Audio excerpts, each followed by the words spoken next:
people have become addicted to evaluating things based upon payment instead of purchase price. So people that can't truly afford things are buying them because interest rates have been extraordinarily low and we can extend our payments even longer. It wasn't that long ago where you'd see 3-year car loans or even 5-year car loans being the standard and the normal thing. Now we're talking about 7 or 8-year loans with really low interest rates, and what's happened is people have bought bigger, nicer, better cars than they can truly afford, and we see over 7 million people are greater than 90 days late on their car payment.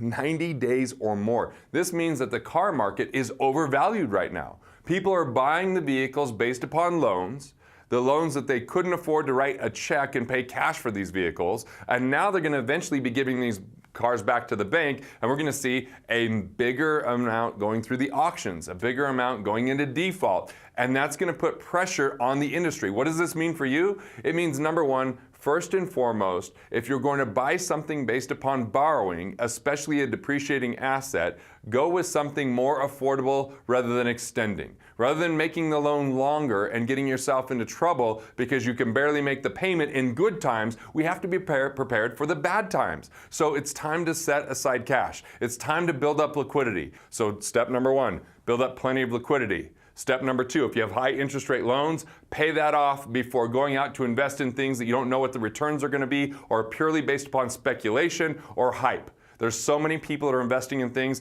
at an overly high market right now, and the economy's at a fragile place where we're seeing more mortgages get it denied and less lenders being able to pass through on that mortgage, more people being behind on their car loans, and ultimately we have an amazing economy as far as employers hiring employees. If the economy changes, that could change quickly, and how long could you go without a paycheck?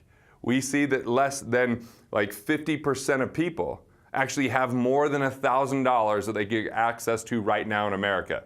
That's dangerous. Car loans, lack of liquidity, and in a fragile economy equals a lot of risk. But you don't have to lose sleep. You don't have to stop enjoying life. Instead, you have to be intelligent about building up savings and not overextending yourself.